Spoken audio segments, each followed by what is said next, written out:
Welcome back to day 6 of the 100 horror films in 31 days.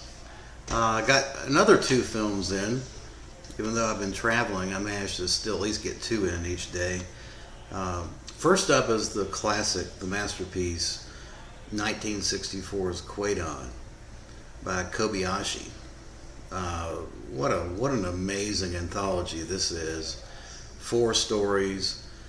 It does run over 3 hours, a little over 3 hours. So, and well, there's actually a cut of the film that's more widely released. That was like 20 minutes shorter. But I would highly recommend that you pick up this Eureka edition. I think this Eureka edition is better than the Criterion, just honestly, in my opinion. But basically, you've got probably a masterpiece here of ghost stories. This probably is the preeminent Japanese ghost anthology stories. There's a lot of good ones out there, but I think Kwaidan takes the cake. It's beautiful, wonderfully shot. It's 4 morality plays with ghosts and haunting imagery throughout. Each story, I think, is excellent.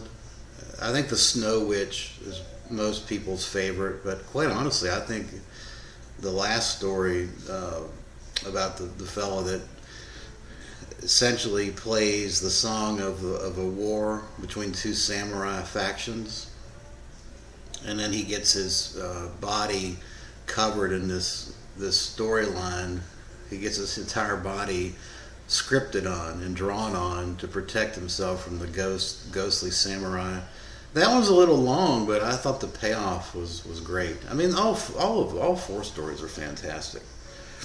You're not going to see imagery and story like this in any other horror film or dramatic film that in my opinion, this is just a 10 out of 10 masterpiece.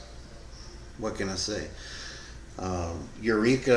This Eureka release, I think, is the gold standard. It comes with a rather extensive tome about the movie. It's like 70, 80 pages. It's thick. And there's also a commentary track on this Eureka edition.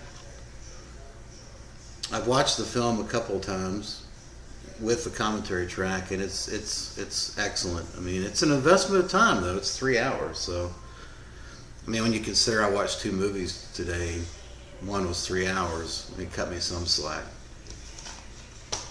Next up was a movie that I like a lot, and that's Dick Moss's Down. This is the reboot of The Lift.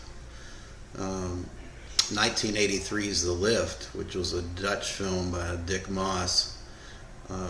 It's about a killer elevator, and the original Lift played it straight. This one he came back with a lot more production values and basically redid the movie for American audiences.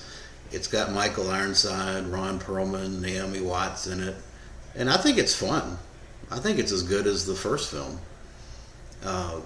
A lot of people kind of hate on this one for some reason and look down their nose and say, well, the original's the better film, and maybe it is the better film, but this is not a bad film either. By the way, both films have been released by Blue Underground on Blu-ray. I mean, what can you say? It's a killer elevator film, and it actually had me believing that this could happen. It's Michael Ironside is one of those guys he's behind all the drama, and he's basically an ex-military guy that's created an artificial intelligence that creates killer elevators. I mean, it's kind of a stretch as far as the storyline, obviously, but I bought into it and I enjoyed the film. I thought it was a lot of fun. The film has a little bit of an interesting reputation in that it was shot prior to September 11th, 2001, and it actually makes some comments in the film about the possibility of terrorist attacks similar to what's going on with these elevators. It's amazing that how prescient that could be, and how right he was about the terrorist attacks. This Blue Underground release is excellent. Great picture quality. It's a Blu-ray DVD combo. And you got a booklet. I would definitely recommend both The Lift and Down. I think they're both fun movies. And there's the special features on the back. So that'll do it for day 6. And I appreciate you watching. Thanks.